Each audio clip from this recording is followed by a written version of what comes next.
Good morning, ladies and gentlemen, and thank you for joining us. Hello. I am thrilled to be here today to moderate a discussion with two dynamic leaders who are making cities smarter and our world more sustainable. Alex Taylor is the president and CEO of Cox Enterprises, a fourth-generation family-owned business with $21 billion in annual revenues and more than 55,000 employees. He has 19 years of experience at Cox, where he started his career as a reporter with one of the company's newspapers in Colorado. Cox media business has a special place in my heart. Yep. In 1975, they gave me the opportunity to be the first woman and the first minority to anchor the 6 o'clock news in Atlanta. And there was a lot of competition for that role as well. The job, the other person applying for that job was Oprah Winfrey, and she was informed she was not getting the job because Monica was. Thank you, Alex.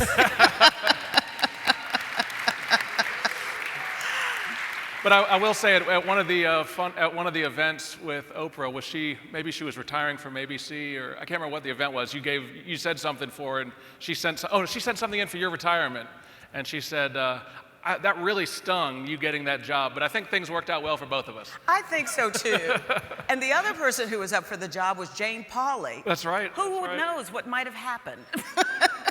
Well, Cox Enterprises, you know, has changed significantly since I started in 1975, and even more so since I retired in 2012. Cox conserves, Cox recycles. That's the reason I'm here today. I'm recycled. As technology continues to evolve in a rapid pace, Cox is leading the way. Oh boy, there's a lot here. Cox is leading the way for global transformation in the worlds of communication and automotive services. Their largest division, Cox Communications, has a state-of-the-art broadband network that serves as the backbone of intelligent infrastructure in communities across the country. Then Cox Automotive is helping to pave the way for the future of mobility with solutions that will enable the autonomous and electric vehicle revolution. We don't have to read all of it. I'm not going to read all of that, but I want to let people know what Cox is doing. This is the commercial, okay? Okay.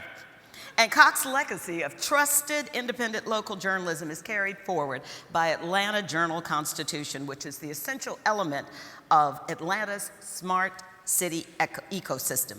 Now, in addition to reinvesting in and transforming core businesses, Cox is also making pioneering investments in solutions for some of the world's most pressing challenges. And that leads me to our second panelist.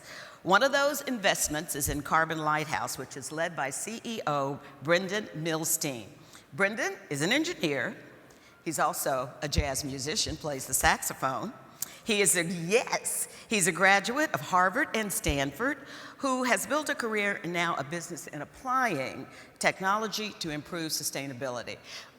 But I don't know how smart many of you are. I wasn't very smart in that I didn't know what Carbon Lighthouse was and what it does. So could you explain to us, Brenden, what is Carbon Lighthouse? What does it do? Sure. Hey everyone, I'm Brenden Millstein. Carbon Lighthouse makes it very profitable and very easy for commercial and industrial building owners to cut their carbon footprints, actually to eliminate their carbon footprints. So we launched in 2010. We have since grown slightly faster than Moore's Law for 9.5 years now, so we've doubled revenue and impact every 14 months. And by the way we track impact, we have eliminated the emissions of 8.5 power plants. We have, by the way, we track about 49,991.5 left to go to stop climate change, but who's counting? And if we keep doubling every 14 months for the next 19 years, we will stop climate change just barely before it's too late. So Alex, why did Cox get involved with Carbon Lighthouse? Well, the nature of our company is one of growth and diversification. We started out in 1898 with a small business, an entrepreneurial business in Dayton, Ohio, and then over the years, every generation of the family has looked for ways of transforming the business to meet the needs and the challenges of the time. And I see personally that the environment and the challenges we face with pollution around the globe, but also here in our hometown and in our country, is the crisis of our generation. I think it's the biggest problem that we have to fix, the most pressing challenge. And so we have an initiative to go out and find businesses that we want to invest in for the long term with entrepreneurs that are passionate and knowledgeable and have that certain X factor that we like. And he was part of a long process. We looked at a lot of different companies, and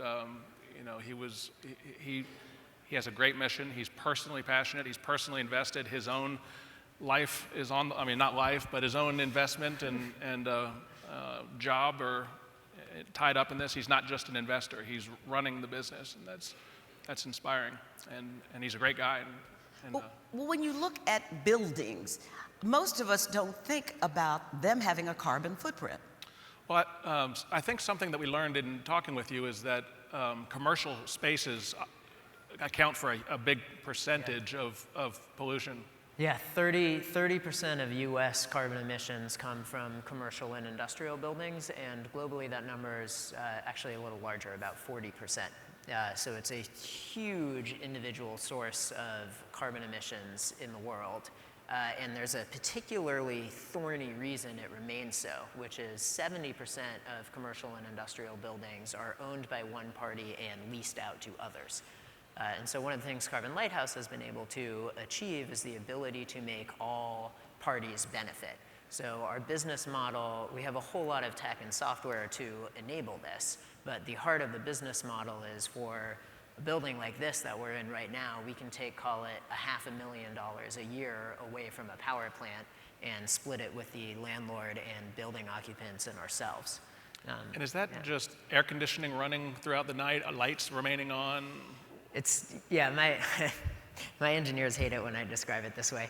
We have invested $50 million in a decade building a extraordinarily complicated software system that turns things very slightly up and very slightly down.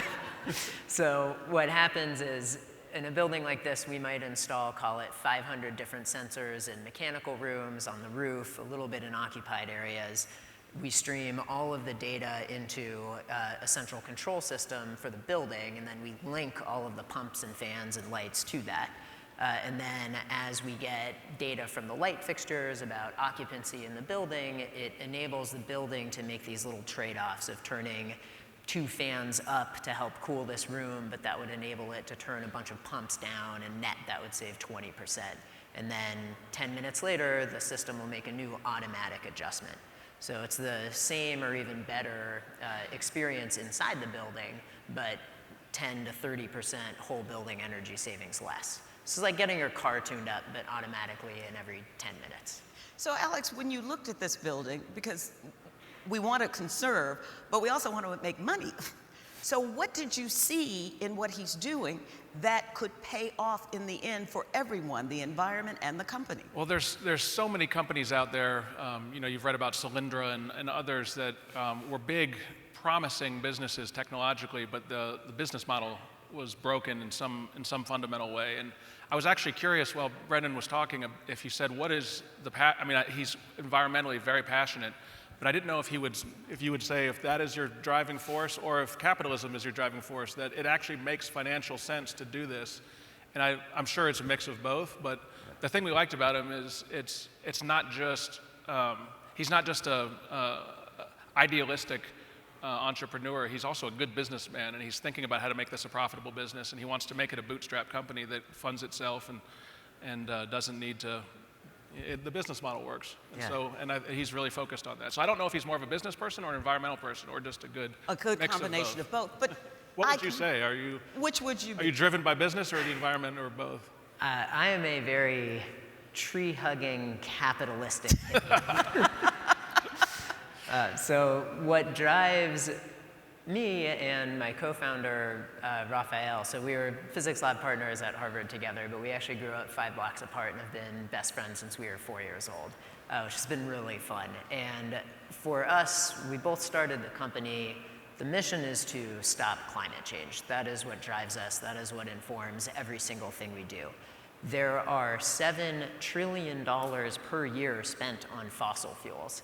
And we need to capture or eliminate all of that to stop climate change. So our mechanism for getting there is to do things that are very profitable for customers and very profitable for the company that reduce emissions, because otherwise there is no way to become large enough quickly enough to actually matter for the problem we're trying to solve. But to answer your question, we are driven by the environmentalism, but we are set up so that no one has to agree with us. It doesn't matter if you believe in climate change or not. Our transaction is really simple, which is, hey, landlord, we'll give you $500,000 a year. You're going to pay us $200,000 a year. That's the contract. If savings are less than expected, we write a check to cover the difference. It's backstopped by Munich reinsurance. If savings are greater than expected, you keep it. Whole contract's 9 pages. There's no moral high horsing in the contract. Certainly I enjoy a moral high horse. But it's very easy for everyone to work with us regardless of what their perspective is.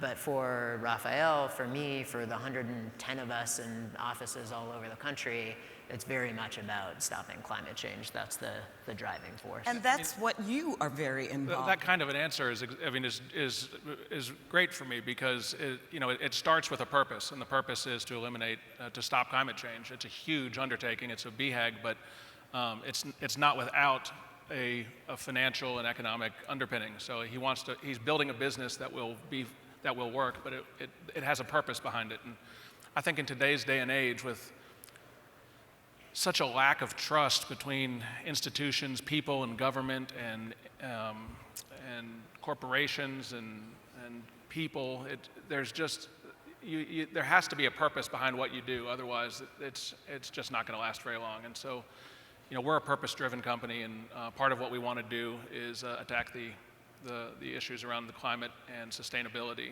And we like people that really care about it. It's not just a number they're trying to hit and a dollar figure they're trying to make. It's more than that. And this is a long-term investment. What does that mean for you and also for Cox in making that long-term investment? Because you may not have that quick turnaround in terms of finances. We were just talking about this. He'll say more than I will, but I'll just say that when we invest in something, we don't have an exit in mind. A lot of investors have a 7-year exit or a 10-year exit if they're really long-term.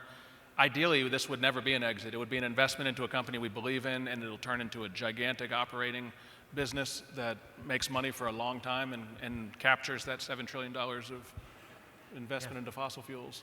Yeah, I think that's exactly why we're here together, is that we are trying to build an institution that will benefit the planet for 150 years. And we're a little bit anathema being based in Silicon Valley, in that our focus is 150 years. And it's also to be profitable for 150 years. So call us crazy for starting a profitable entity in the heart of Silicon Valley, but it seems like the less risky strategy towards stopping climate change.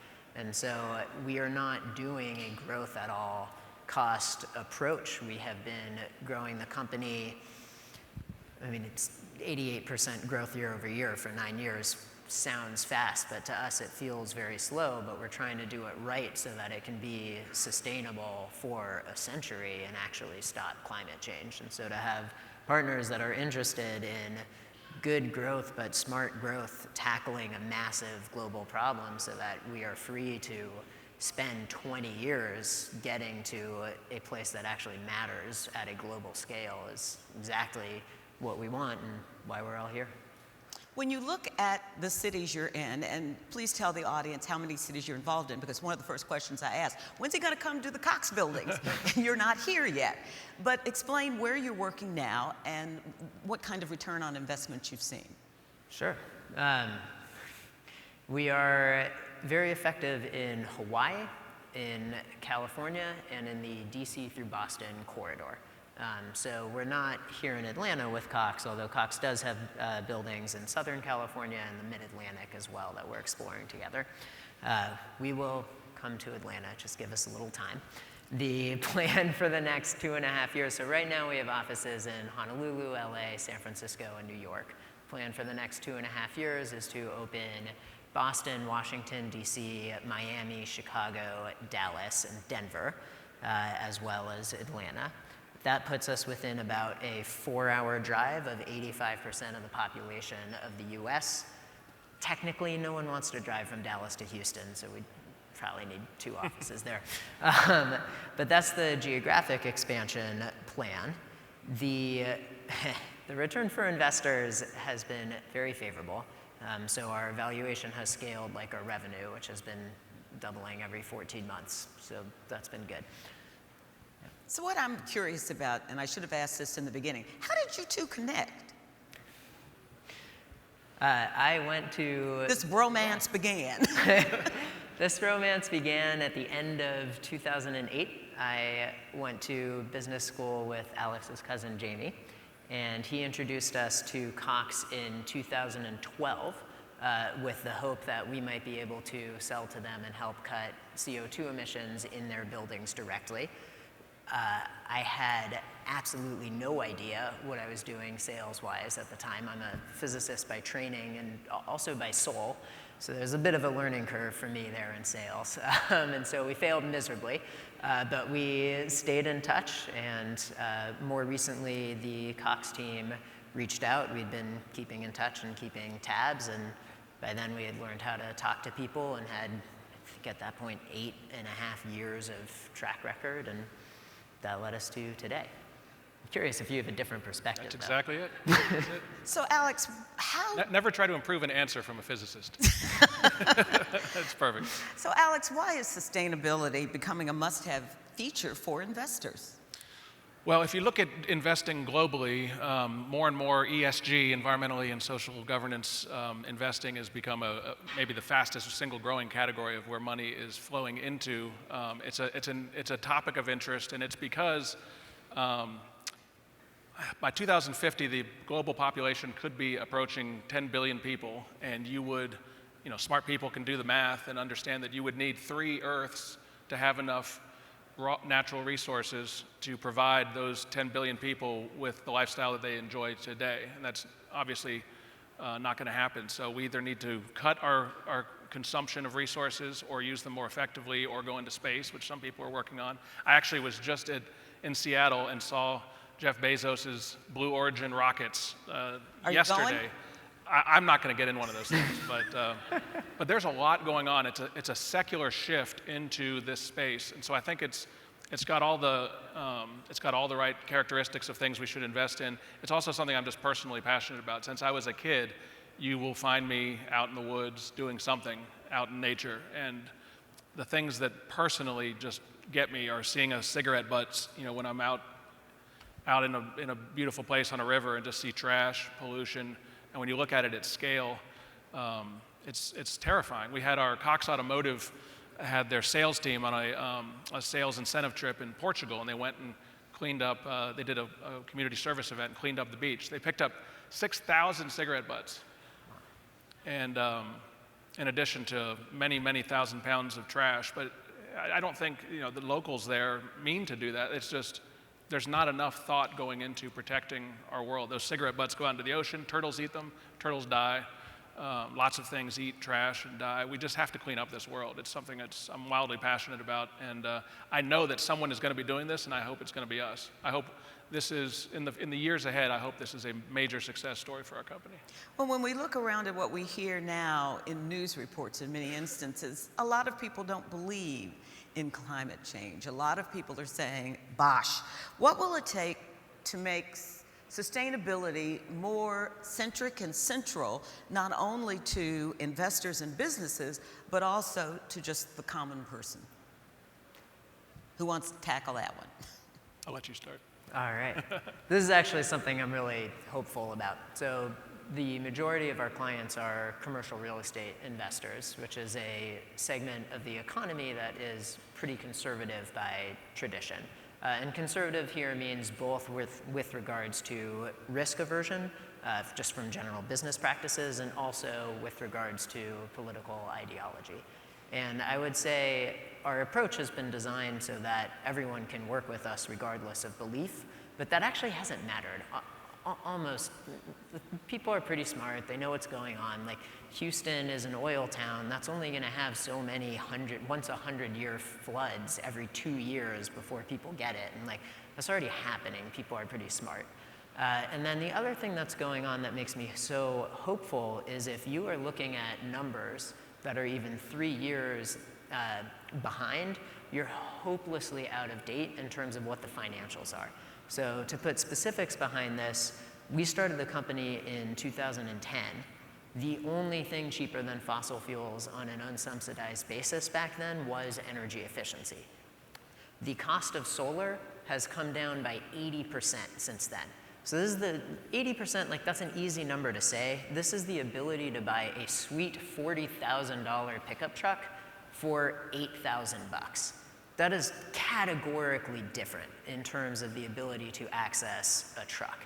And that's what's happened with solar. Utility scale wind has come down 60%.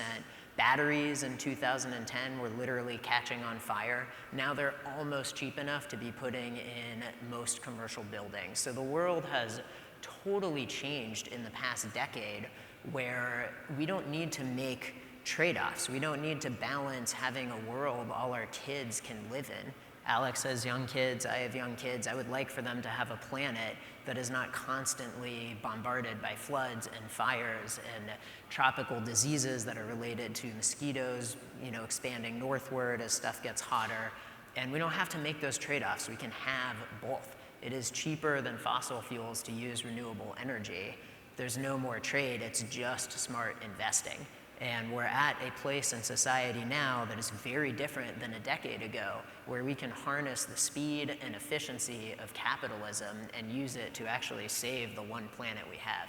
So I'm fired up about that, and we're already on the way. Alex? Whether or not you believe it, it doesn't make it not true. It is a fact that the world is heating up, and it is a fact that we are playing a big role in polluting it. And whether or not you believe the two are related is inconsequential. As Brenden mentioned, it is now cheaper to produce electricity with solar on a commercial scale. It's now cheaper to produce electricity with solar than it is with coal. And so that doesn't mean you can't do coal. It just means if you have money, why would you? Why would you do it the more expensive way? If you have the opportunity to clean up a campground before leaving it, or not, I prefer the people that choose to rather than not to, because it's just more respectful to your surroundings. Some people politicize it by saying, I'm choosing this side of the aisle or that side of the aisle on this argument, and it's just a matter of economics. It's just more efficient, and it's just more polite to be cleaner. And I like being cleaner. I like being more respectful to the world around us. I enjoy the planet. We're talking about smart. And I also want my children to grow up in a world where they can catch a trout or a salmon, and I don't have to tell them what it was like back in the day when I used to do that. Warmer water means they go further and further away to colder places. And I've seen places that I used to fish 20 years ago that are now almost too hot to go anymore. In northern Canada. I still go, but it's just we're not wearing coats anymore. We're talking about smart cities. So what do you both see as being the most important thing to do with our cities in the future? We're already talking about Carbon Lighthouse, but what else needs to be done? The three things that our core competencies luckily play into this, which is why we're here. But we address three big problems at Cox Enterprises: mobility, connectivity, and now sustainability. And we're the largest investor in the world into telecommunications. If you put all of telecommunications into one bucket, we would be the largest single entity that has invested in that bucket over the years. We're not the largest company, but we own 100% of the company that we do have, and that is the largest stake in telecommunications. And that used to be a gigantic TV antenna that would take WSB into places where it couldn't go otherwise, but it has become a broadband company. Much more of the business is made in broadband than it is in linear television. And connectivity is the future of all cities, connecting all these devices, connecting people, connecting them with places. Then Cox Automotive is the largest automotive services company in the world. And mobility is also a gigantic frontier of moving from internal combustible engines to electric autonomous vehicles, and 20, 30, 40, 50-year path to get from one to the other is one that we're well situated to invest in and take a part in. And then sustainability kind of plays into both of them. but it makes the world more efficient, it makes the world cleaner, it preserves the things we love the most, and it gives us a sense of purpose that gets us out of bed every morning. Brenden? Yeah, I agree with all of that. I think from a city perspective, the major drivers from carbon emission perspective are transportation and the grid. So the easiest way to make the grid 100% clean is just to use less energy in the first place. So that's a very large part of what Carbon Lighthouse does. There's tons of other firms that do energy efficiency, especially in the residential sector, particularly well. There's transportation, so encouraging the use of electric vehicles and helping speed that transition. We're not quite at a place where the upfront cost is cheaper than, for electrics, is cheaper than for gas, but we are already at a place where the overall operating, like if you look at the cost to operate a vehicle for 10 years, including the upfront cost, has already switched to electric cars. So that's very encouraging. And then the other thing is grid and cleaning up the grid. And here, California did something really poorly with the grid. So we deregulated back in 2001 to try and foster a competitive market. But we did it very stupidly and suffered massive brownouts for a couple of years, and power prices shot up by 4x. I am pleased to say California learned from those mistakes and recently introduced what are called community choice aggregators, which is a way to let the electric grid be more competitive and be more market-based and less state-driven and less regulated, monopoly-driven. And the CCAs have been very effective in both having rates that are cheaper than what the utility has and also getting power to 50 to 100% renewable. And so I think continuing to foster a more competitive electric sector is something actually cities and other municipalities can do effectively. So I think between transportation, cleaning up the grid, and using less energy, we can cut emissions extremely substantially and get them pretty close to zero at the city level. Now, we do have time for just a few questions. If you'll raise your hand, we will bring the microphone to you. Anyone have a question for Alex and Brenden? Gentleman right up here on the front row. Good morning. Good morning. My name is Nelson Jackson. I represent Lincoln Associates. My question is very interesting what you were saying, and love it.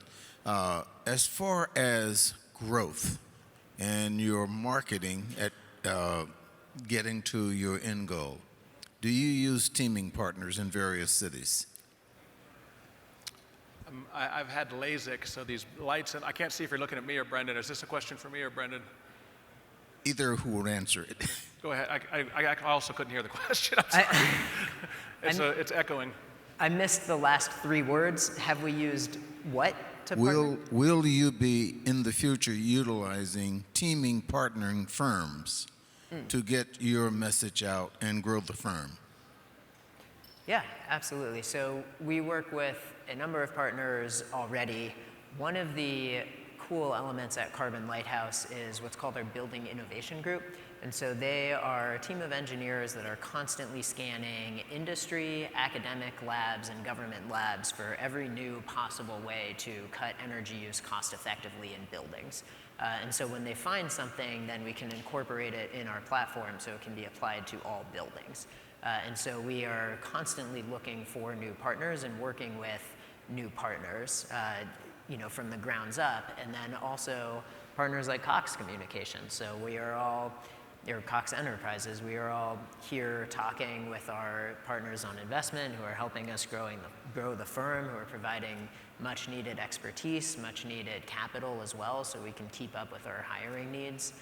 So yeah, it's a huge tent strategy, I would say, for us. And I'll just say yes, also we'll team up with anybody who will help us achieve our long-term goals. And we'll never outsource our secret sauce, but anybody that can do the functions that we need to do and they can do them better than us, we will. Outstanding. Well, just for this occasion, in a test of your humor, I bought a copy of a contract over here. Can we talk? Thank you. Anyone over here? Yes, right over here. Please stand and we'll bring you the microphone. Hi, I'm Elle Hempen. I am a founder of a company that's designed to help cities accelerate the uptake of innovation, based in San Diego. Have loved working with the Cox team in San Diego, really supporting the entrepreneurial marketplace and community. So I'd love to hear, Alex, you talk a little bit more about how you're kind of supporting entrepreneurism in cities and how that fits into your broader strategy. Well, so we started out as a 4-person company in 1898 in Dayton, Ohio. My great-grandfather, I have a picture of him and his team, and he said if he figured out a way to eliminate all the news out of his newspaper and only sell advertising in it, they would still be losing money, and he had no idea how he was going to be successful. And in 1950, he wrote his book, and his son passed it out to all the employees and had them come in, and he signed them, and his father's words were, "Do all these people work for us?" And he couldn't imagine how the company had gotten so big. And since then it's quadrupled and then quadrupled again. And that's a wonderful story, but at the same time, sometimes I look around and we have this huge corporate infrastructure, and we have layers of management and processes and procedures, and I worry about our bureaucracy. And have we lost that entrepreneurial spirit that my great-grandfather had, that was sort of the heart and soul of how we do business, why we do business, and so much. And I want to make sure we just never lose that. I don't think we've lost it. I just think a good way to stay in touch with it is to engage with entrepreneurs. And so we've engaged with Techstars, and we've got various cohorts of startups that have moved to Atlanta to be part of the Techstars program.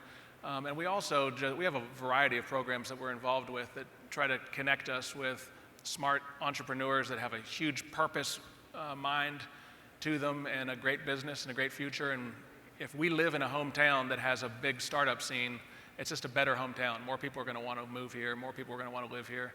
The problem that Atlanta in particular has had is that we have a lot of Fortune 500 companies and a lot of big, powerful businesses, and we have a lot of young people coming out of Georgia Tech and all these other universities, but then they leave and go places to start companies. There's not a lot of quote-unquote unicorns or big success stories coming out of Atlanta, and we need to have more. We just need to have more successful startups. I think a lot is actually happening now. It's different now than it was 10 years ago. Well, I'm sorry to have to end this, but we've already gone 5 minutes over because I wanted to at least get 2 questions in.